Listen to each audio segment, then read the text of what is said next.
Bismillahirrahmanirrahim. Assalamualaikum warahmatullahi wabarakatuh.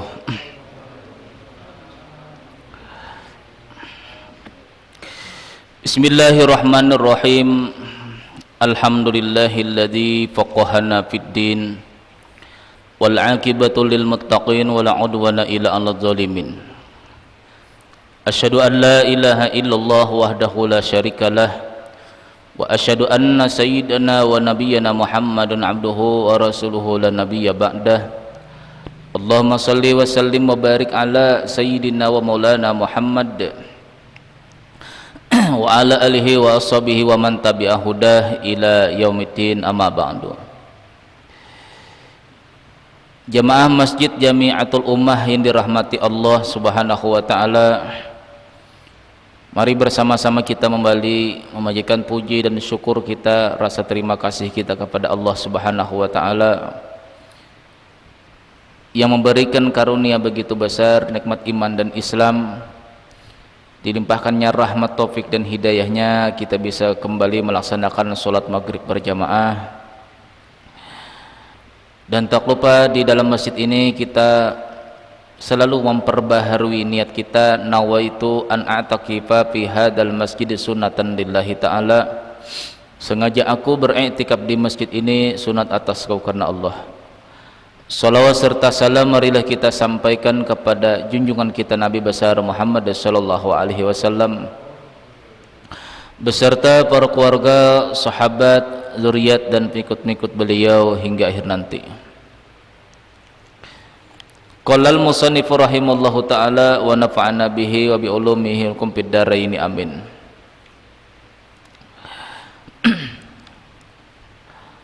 Faslun fi ta'rifil udhiyati wa masy'uriyatiha wa hukmiha.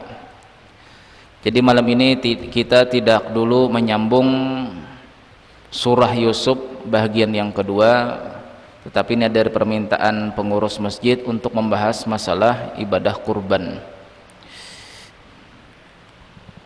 Tanggal berapa dah kaidah Zulqa'dah?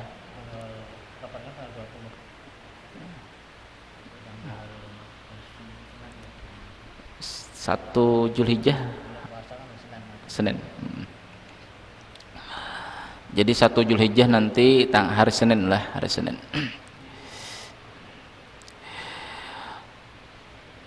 Qala al-musannifu rahimahullahu ta'ala wa nafa'ana bihi wa bikum fid dharain, amin.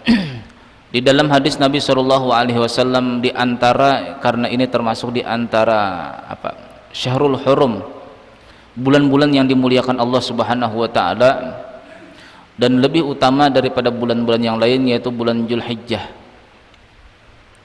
Rasulullah sallallahu alaihi wasallam bersabda, "Idza dakhalal ashrun bil hijjati fajidu bi taati fa innaha ayyamun faddalah Allah."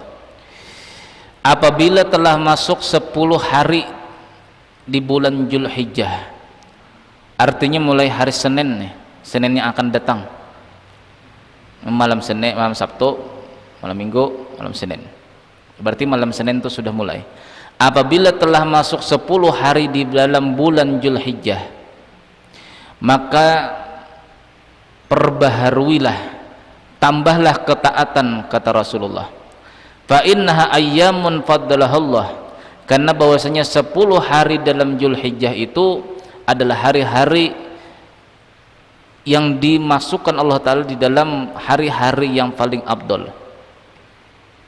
Sampai-sampai Allah Subhanahu wa Ta'ala bersumpah di dalam surah Al-Fajr, wal fajri wal layalin ashr, demi fajar dan 10 hari, wal layalin ashr, dan 10 malam daripada bulan Zulhijjah.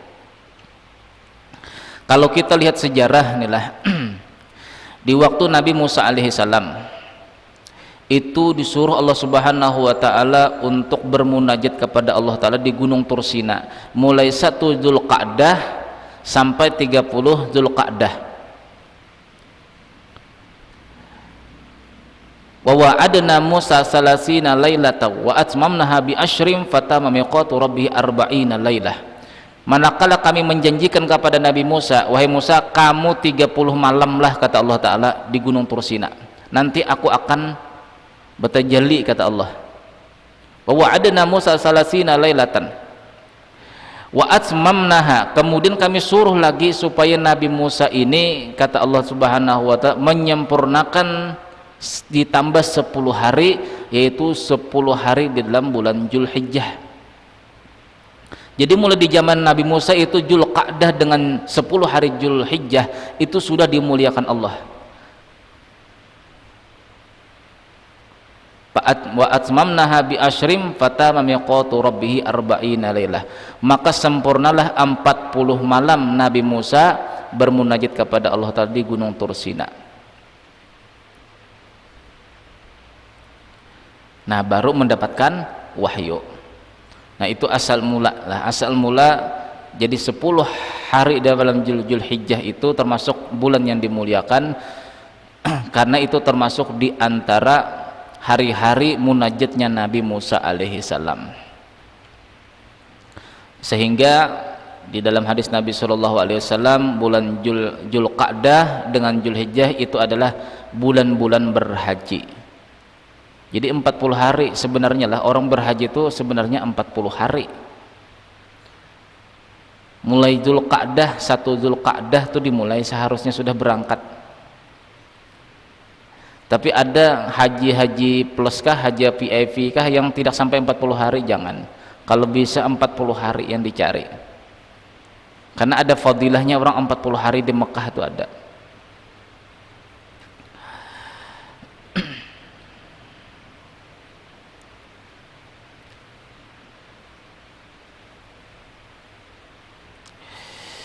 Ma min ayyamin al-amalus solihatu fiha ahabu ilallahi ta'ala min hadhil ayyam.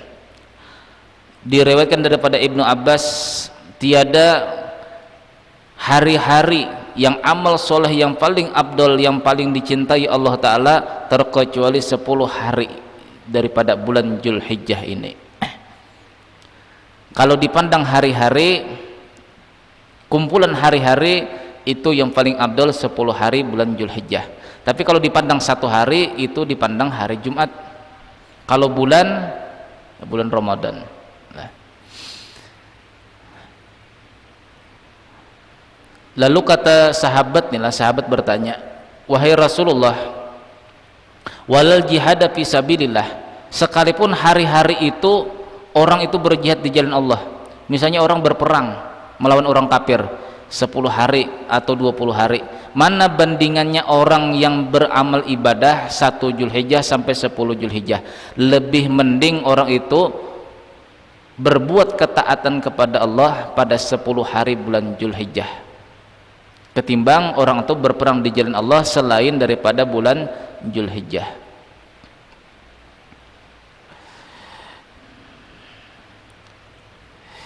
Ma min ayyamin ahabbu ilallahi ta'ala ayya'buda fiha min asyri dzilhijjati ya'dilu saumun kulla yaumin minha siyamu sanatin. Tidak ada daripada hari-hari yang paling dicintai Allah Ta'ala orang beribadah di dalamnya selain daripada 10 hari bulan Zulhijjah. Ya'dilu sauma kulli yaumin minha, 1 hari di bulan Zulhijjah,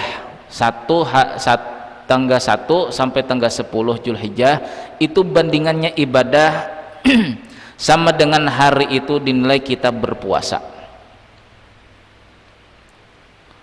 Berpuasanya berapa? 1 tahun. Jadi kalau 10 hari kita beribadah kepada Allah itu dihitung sama dengan 10 tahun berpuasa. 1 nilainya. Wa qiyama kulli lailatin minha, dan dinilai pula 10 hari itu kita beribadah malam selama 10 tahun. Jadi bandingannya 1 hari di bulan Zulhijjah itu sama dengan berpuasa 1 tahun dan beribadah malam selama 1 tahun. Bandingannya. Kalau ibadah-ibadah yang lain kan dilipat gandakan sampai 700, paling maksimal 700 itu pada segi pahala. Tapi kalau pada segi tahun itu paling banyak adalah bulan Zulhijjah. 1 hari itu nilainya sama dengan berpuasa 1 tahun dan beribadah malam selama 1 tahun. Itu baru 1 hari kali 10 hari berarti 10 tahun.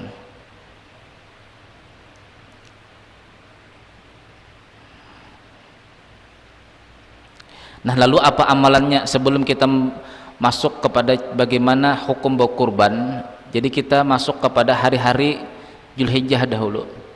Apa amalannya di dalam bulan Zulhijjah ini? Wa fil khabar, di dalam kitab Taurat nih lah. Di dalam kitab Taurat bahwasanya hadis Rasulullah sallallahu alaihi wasallam menceritakan bahwasanya Nabi Musa alaihissalam pernah berdoa kepada Allah, "Ya Rabbi da'autu falam tujib."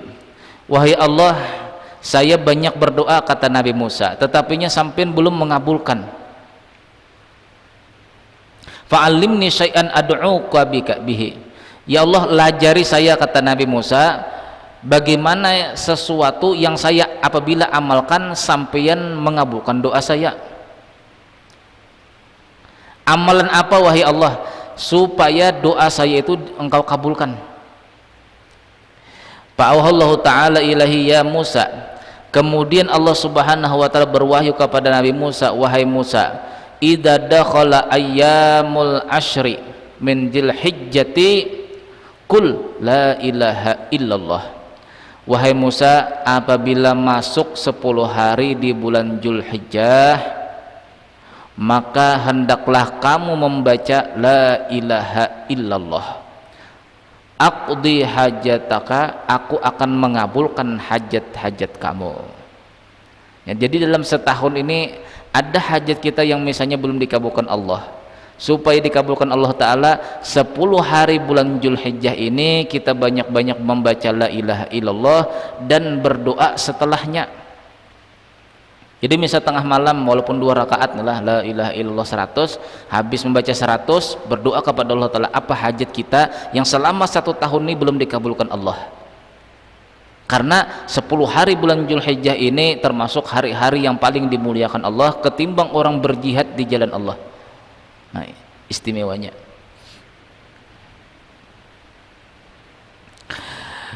Qala ya Rabbi kullu ibadika yaqulu laha. Wahai Tuhanku, kata Nabi Musa, setiap hamba-hamba engkau itu selalu bisa mengatakan la ilaha illallah. Lalu Allah Ta'ala berfirman, ya Musa man qala la ilaha illallah fi hadhil ayyami marratan. Wahai Musa,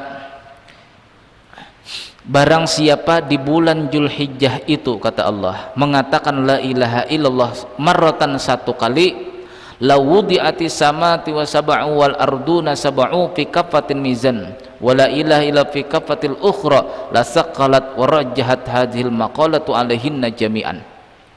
Seandainya 1 kalimat yang kita baca la ilaha illallah di bulan Zulhijjah, lalu kata Allah lalu kata Rasulullah, timbangan bacaan kalimat la ilaha illallah 1 kalimat ini diletakkan di neraca sebelah kanan, kemudian langit dan bumi, berat langit dan bumi diletakkan di sebelah kiri, maka akan masih menang perkataan daripada la ilaha illallah 1 kali di bulan Zulhijjah, beratnya atau timbangan amalan pahalanya.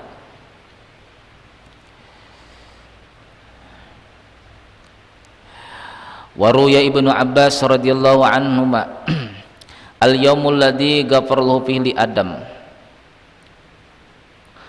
Tanggal 1 Zulhijjah itu, kata Rasulullah, adalah Allah Subhanahu wa taala mengampuni dosa Nabi Adam alaihissalam, sehingga man shoma dzalikal yaum ghafarallahu kulla dzambin. Barang siapa berpuasa 1 Zulhijjah, Allah akan mengampuni semua dosa-dosanya.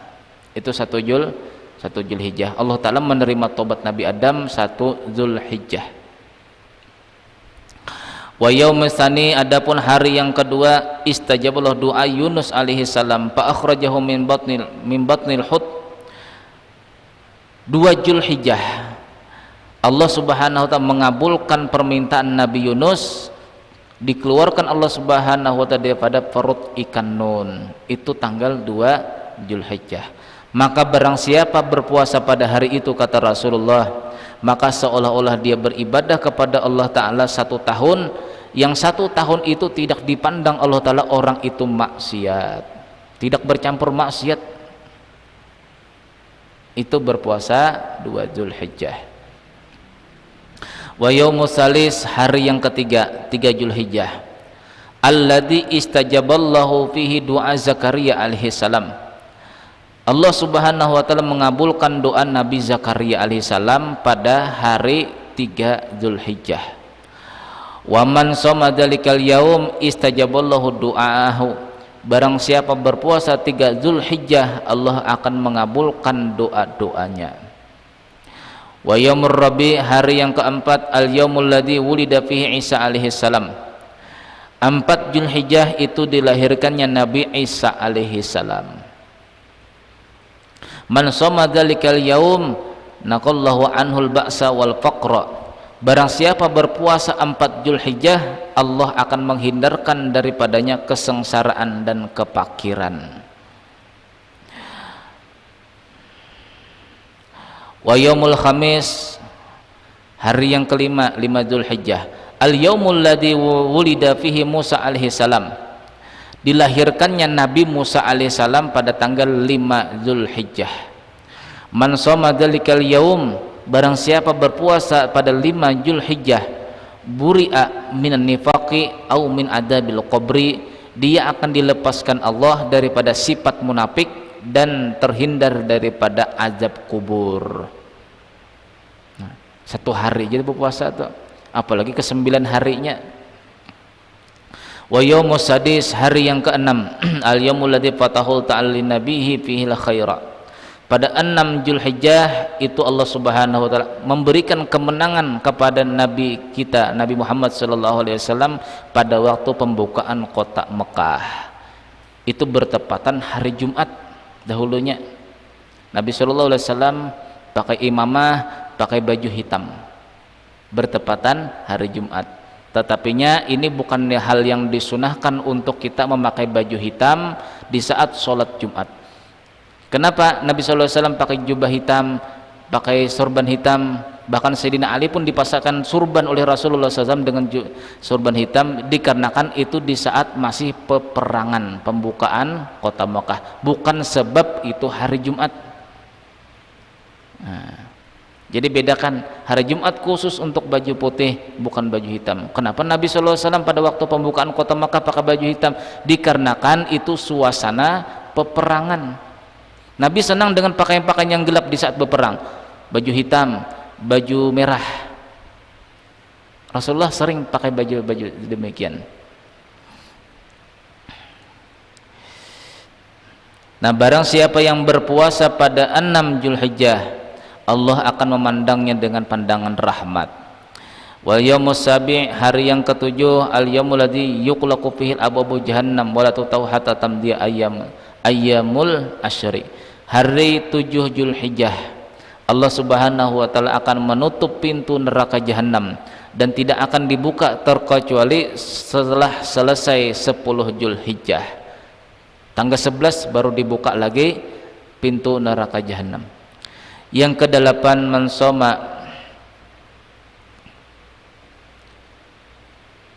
man shoma aghlaqullahu ta'ala salasina baban min usri wa fatahullahu salasina baban minal yusri. Barang siapa berpuasa 7 Zulhijjah, Allah akan membukakan 30 pintu kemudahan dan akan ditutup 30 pintu kesusahan. Berpuasa 7 Zulhijjah. Wa yaumus samin, hari yang ke-8, ayyamul ladzi yusamma yaumut tarawiyah. Yang ke-8 itu 8 Zulhijjah itu namanya hari tarawiyah, hari keraguan-keraguan Nabi Ibrahim di saat dimimpi oleh Allah Subhanahu wa taala. Iqdi nazaraka, tunaikan nazar kamu wahai Ibrahim, berturut-turut mulai 8, 9 sampai 10 Zulhijjah. 3 malam dimimpikan Nabi Ibrahim supaya menunaikan nazarnya.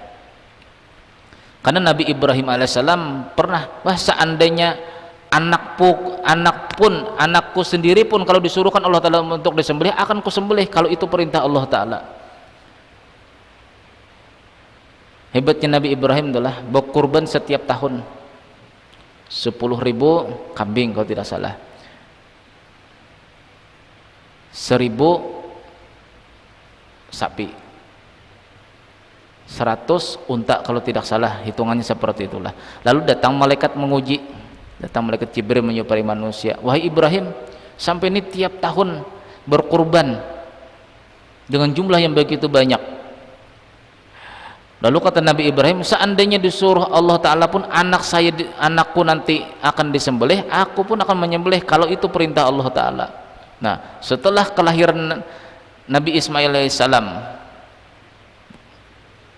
lalu berusia masih belia, dimimpikan dengan Allah Subhanahu wa Ta'ala. Allah Ta'ala menuntut, wahai Nabi Ibrahim, wahai Ibrahim, tolong tunaikan nazar kamu.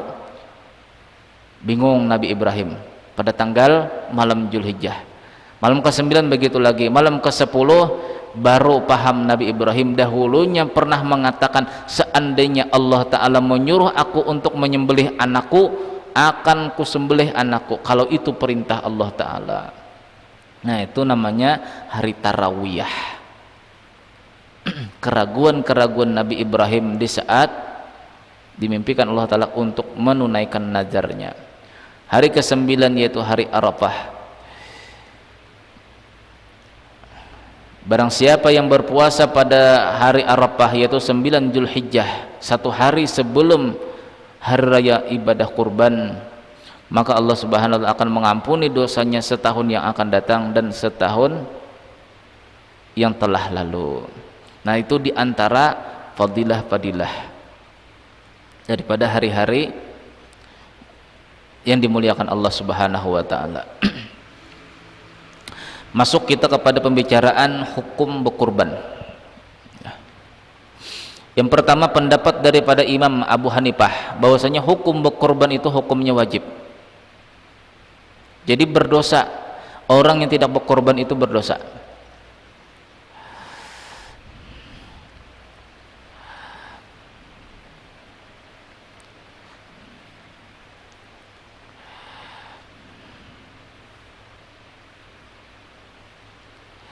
Dalil, kata beliau, dalil bahwasanya wajib berkorban itu setiap tahun bagi setiap orang.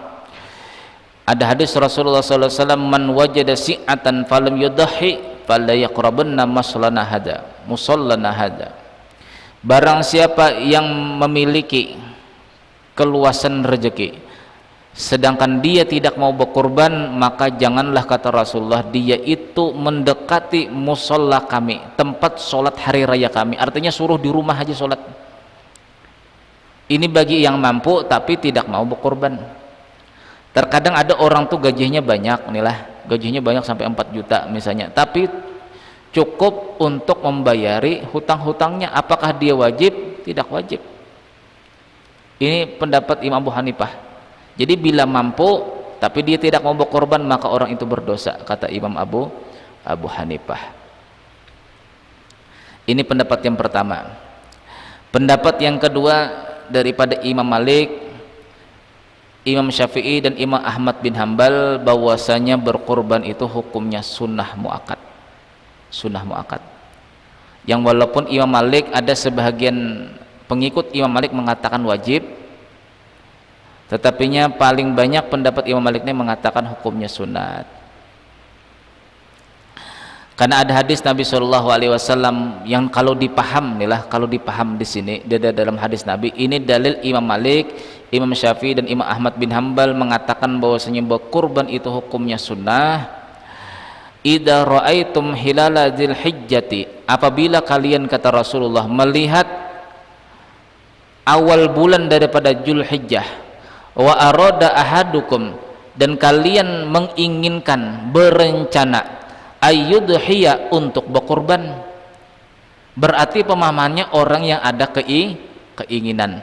Kalau orang itu tidak ada memiliki keinginan, tidak apa-apa. Bal yamsik an sya'rihi wa azfarihi, hendaklah dia menahan daripada bulu-bulu atau rambut-rambutnya, wa azfarihi, dan kuku-kukunya. Bila orang tuh mulai awal 1 Zulhijjah nih hendak niat berkurban atau sebelumnya, maka di awal 1 Zulhijjah jangan dia memotong kukunya, jangan memotong rambut,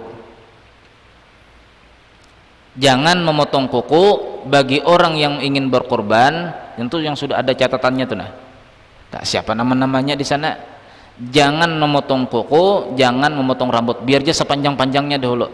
Di waktu sapi kita mulai disembelih, di saat itu pula kita memotong kuku, memotong rambut. Atau sorenya, enggak Bapak, yang penting hari rayanya itu kita disunatkan untuk memotongnya lah. Nah, kalau kita ambil pendapat Imam Ahmad bin Hambal, nah, kata Imam Ahmad bin Hambal, wajib dia menjaga rambut dan kukunya jangan dipotong mulai 1 Zulhijjah. Siapapun yang ingin berkorban, kata Imam Ahmad bin Hambal, mulai 1 Zulhijjah jangan memotong rambut, jangan memotong kuku. Alasan beliau apa? Supaya nantinya lah di saat penyembelihan hewan kurban itulah, itu kan darah hewan kurban itu 1/3 kan menjadi malaikat yang mendoakan kita, mengampunkan dosa-dosa kita. Supaya nantinya seluruh anggota tubuh kita ini, inilah anggota tubuh kita ini terlindung daripada api neraka dengan penyaksian hewan kurban kita disembelih tadi. Itu yang pertama alasan beliau. Alasan beliau yang kedua, supaya kita sama dengan orang-orang yang berhaji atau yang berpakaian ihram di Mekah. Di saat mereka berpakaian ihram tidak boleh memotong kuku, memotong rambut tidak boleh, terkecuali nanti tahallul. Itu alasan Imam Ahmad bin Hambal mewajibkan kita menjaga rambut dan kuku kita jangan dipotong.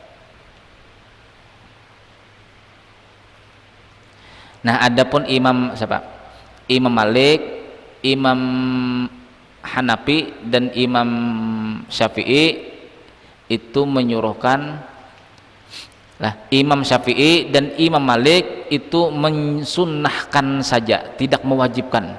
Artinya, kalau kepanjangan ini seminggu lagi, 10 hari lagi baru dipotong. Sedangkan aku ini pekerja keras, nanti banyak kotor-kotoran di kuku sini, nah mendingan dipotong. Disunatkan saja menjaga, artinya tidak wajib, artinya tidak berdosa. Kita ini memotong kuku kita, memotong rambut kita di saat sudah masuk 1 Zulhijjah. Itu pendapat Imam Syafi'i dan pendapat Imam Malik. Sedangkan yang terakhir pendapat Imam Abu Hanifah mengatakan tidak ada anjuran memotong, tidak juga ada anjuran untuk mempertahankan rambut dan kuku kita. Jadi ada 3 hukum inilah. Yang pertama, hukumnya wajib menjaga kuku dan rambut kita jangan dipotong mulai 1 Zulhijjah sampai 10 Zulhijjah. Ini pendapat Imam Ahmad bin Hambal. Yang kedua, hukumnya sunnah, artinya jangan dipotong. Bila tetap juga ingin memotong tidak apa-apa. Ini pendapat Imam Syafi'i dan pendapat Imam Malik. Nah, sedangkan pendapat yang ketiga, pendapat daripada Imam Hanafi atau Abu Hanifah, tidak ada anjuran memotong, tidak ada anjuran untuk mempertahankan rambut dan kuku kita untuk dipotong. Jadi yang bagusnya yang mana? Bagusnya kita mengikuti Imam Syafi'i dan Imam Malik, karena ada hadis di sini, fal yumsik, hendaklah dia mempertahankan, hendaklah dia menjaga, kata Rasulullah, orang yang hendak berkorban tadi, an sya'rihi, daripada rambutnya, wa azfarihi, dan kuku-kukunya.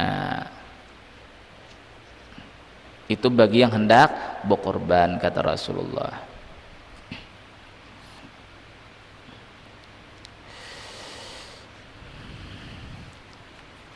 Jadi yang pertama tadi apa? Hukumnya wajib menurut Imam Abu Hanifah berkorban. Orang yang mampu tapi tidak mau berkorban, maka dia mendapatkan dosa. Yang kedua, menurut Imam Malik bahwasanya hukumnya sunnah.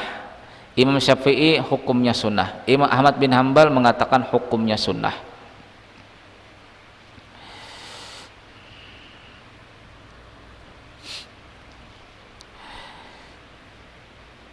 Nah, cuma sunnah di sini ada terbagi menjadi 2 lah.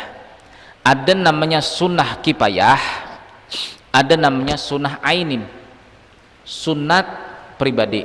sunat menyeluruh. Sunat ain artinya dia mendapatkan pahala untuk diri pribadi. Ini orang yang berkorban untuk dirinya, makanya pakai nama kan lah, pakai nama.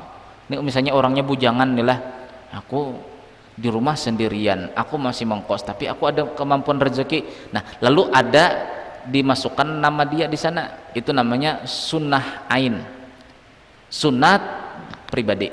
Tapi ada namanya sunnah kifayah, artinya bila satu orang di dalam rumah itu mewakilkan anggota keluarganya, kayak jadi kata bapaknya, wahai istriku, tahun kemarin namaku, tahun ini nama kamu, maka orang yang mewakilkan tadi itu sudah melaksanakan yang namanya sunnah kifayah.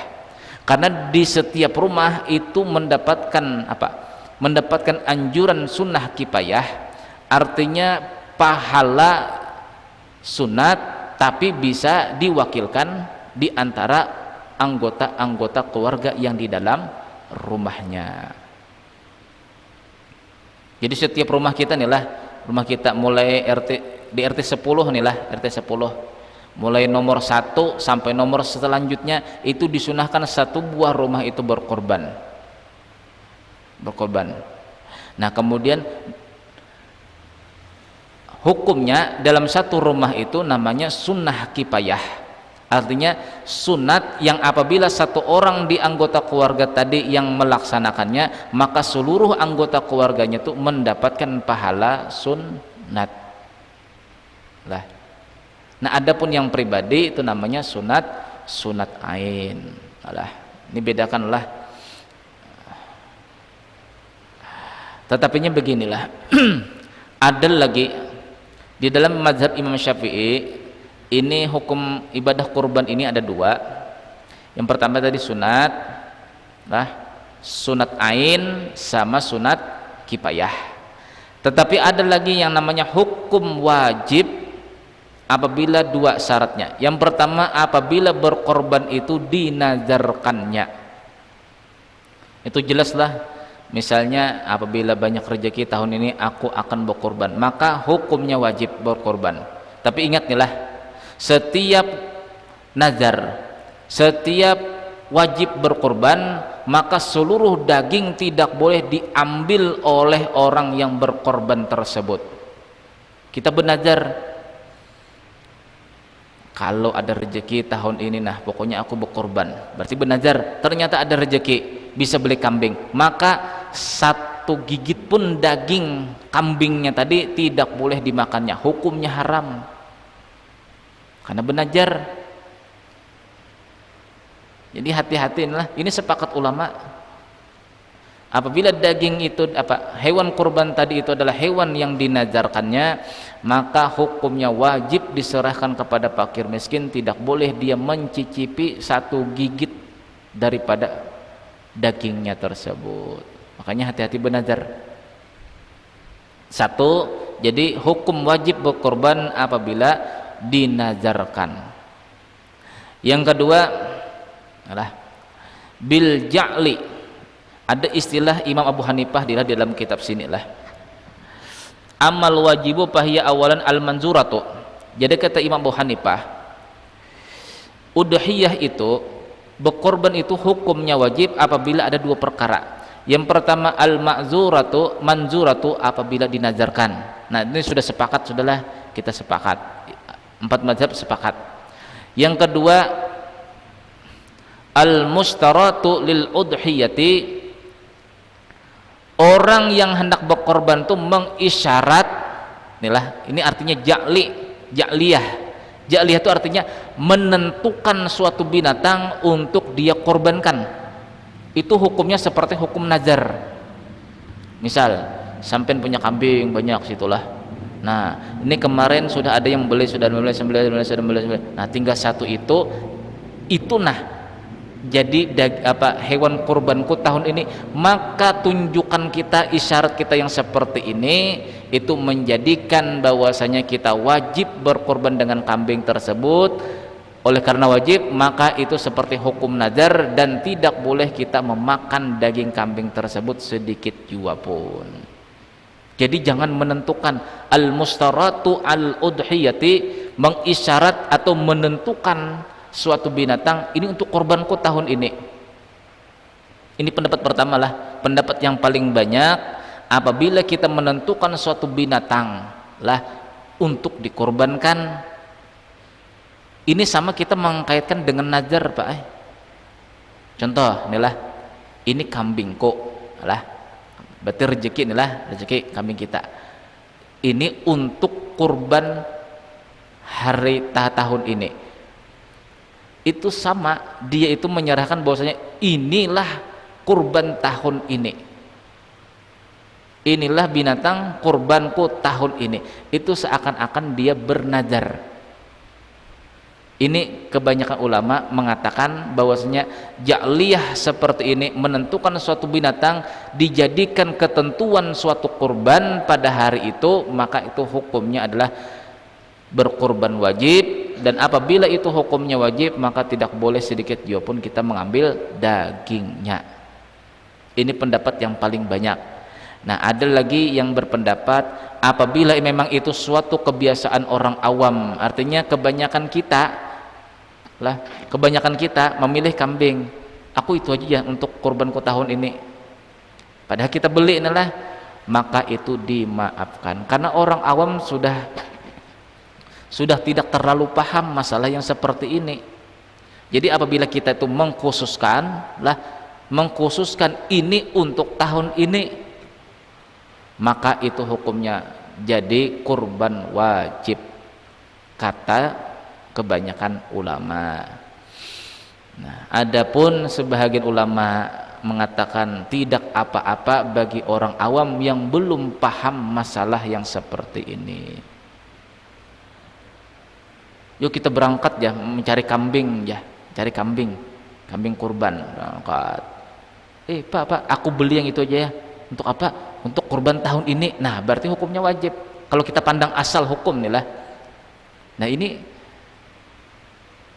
kalau misalnya itu kambing nih lah, jangan itu kambing. Pak, aku beli ya kambing. Untuk apa? Ada aja. Nah, jadi pas pada waktu hari kurban, tolong sembelihkan. Itu tidak menjadi hukum kurban wajib.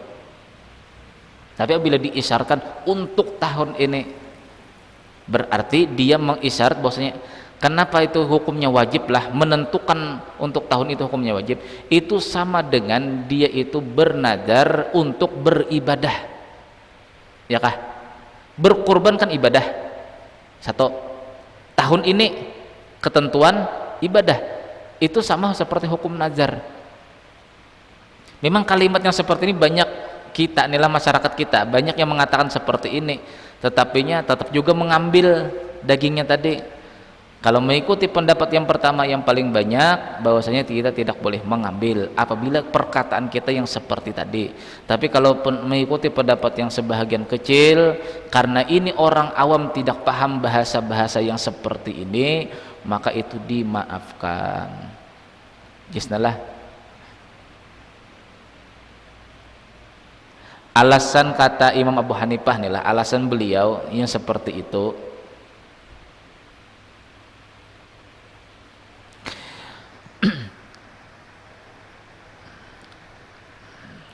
fa in ishtara fakirun syatan biniyatil udhiyati, jikalau orang miskin kata Imam Abu Hanifah membeli satu ekor kambing biniyatil udhiyati, dengan niat untuk berkorban, syarat wajibatan, maka kurbannya itu menjadi kurban wajib. Alasannya kenapa? Li'anna syira'a lil udhiyati mimman la udhiyata alaihi. Alasan beliau nih lah, karena bahwasanya membeli untuk berkorban itu khusus orang-orang yang tidak bisa, yang mampu untuk berkorban, sedangkan orang fakir ini tidak mampu berkorban, lalu dikhususkannya ini korbanku, itu sama halnya dia bernadar untuk beribadah berkorban. Nah, itu penjelasan Imam Abu Hanifah. Yajri majral ijab maka yang demikian itu berlaku hukumnya wajib. Wa huwa nadzaru bil udhiyati urban, itulah nazar untuk berkorban namanya, kata beliau. Inilah kata beliau.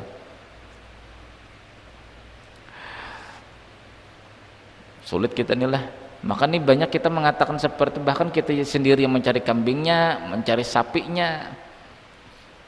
Tuh hewan kurban kami tahun ini, berarti wajib. Kalau kita misalnya lah satu rumah nih lah 1 ekor sapi misalnya lah, ditanya orang, mana sapi kamu? Ini sapi. Jadi tanya ini sapi, itu aja. Jangan dikatakan ini sapi kurban kami tahun ini, maka hukumnya wajib dikorbankan dan tidak boleh mengambil. Itu pendapat ulama yang banyak, termasuk Imam Abu Hanifah yang mengisyaratkan demikian.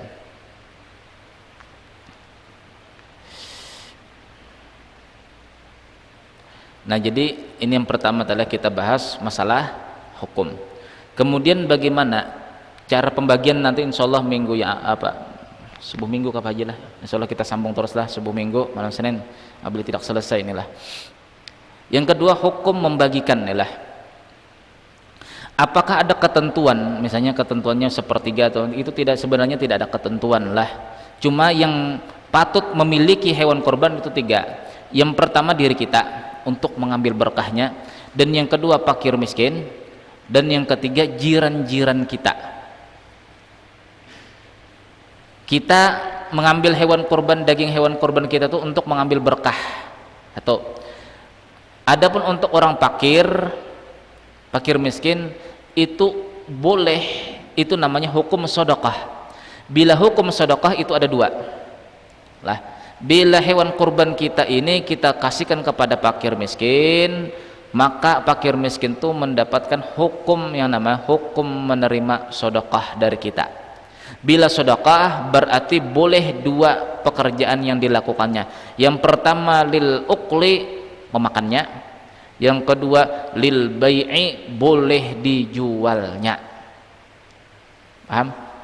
Yang boleh menjual hewan daging hewan kurban itu adalah orang yang sudah mendapatkan bahagian. Tidak boleh di saat pembahagian tadi sembelih kan, aku 30 kilo ini kujual, tidak boleh, harus sampai dulu ke tangan orangnya. Nah, sama halnya memakan nih lah. Kalau ingin ikut memakan hewan daging kurban, itu tentukan dulu 1 orang atau 2 orang yang bahagiannya kita pinta. Jangan sembelih ini sapi siapa? Tidak tahu, pokoknya kan kita diamanahkan untuk menyembelihkan, lalu kita potong sapi pertama tadi nih 5 kilo, kita ambil, kita masak, bolehlah, itu hukumnya haram. Makanya tentukan dulu sapi yang nomor pertama itu sapi punya siapa? 7 orang. Nah, tanya 7 orang tadi nih, sampean bersedekah berapa? 1 kilo sampai berarti 7 kilo. Ke 7 kilonya kami serahkan untuk panitia masjid untuk dimasak, maka boleh kita memasak. Apabila tidak ada amanah demikian, maka haram hukumnya kita mengambil. Makanya tentukan sapinya, siapa pemiliknya, kita musyawarah.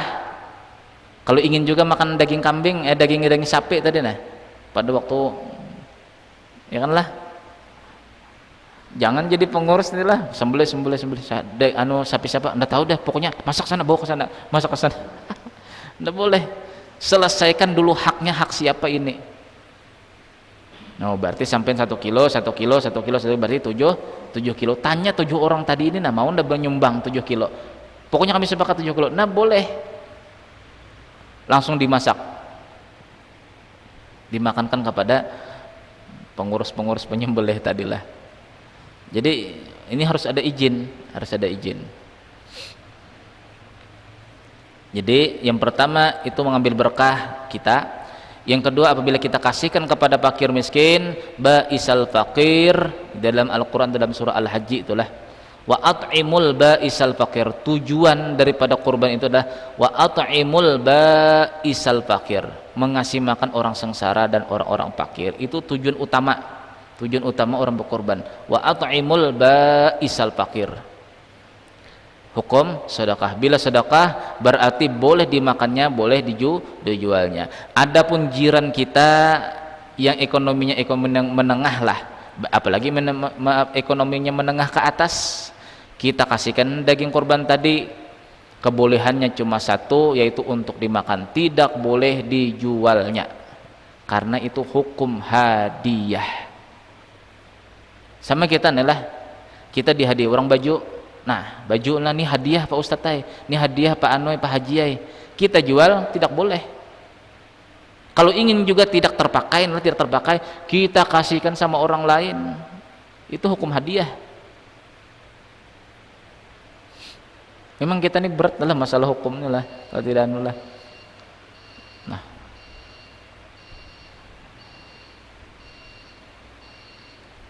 nanti apakah boleh non muslim dikasihkan? Nah itu nanti ada beberapa pendapat, termasuk pendapat Imam Ibnu Qudamah yang mengambil riwayat daripada Imam Ahmad bin Hambal, boleh kita mengasihkan non muslim apabila itu jiran kita inilah, dan dia banyak bersosialisasi di masyarakat, boleh.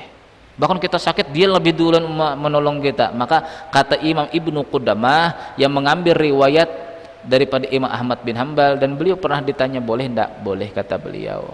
Tapi Imam Syafi'i tidak boleh, Imam Hanafi tidak boleh, Imam Malik tidak boleh. Terserah aja nih lah. Wallahu a'lam bishawab. Al-Fatihah. Bismillahirrahmanirrahim.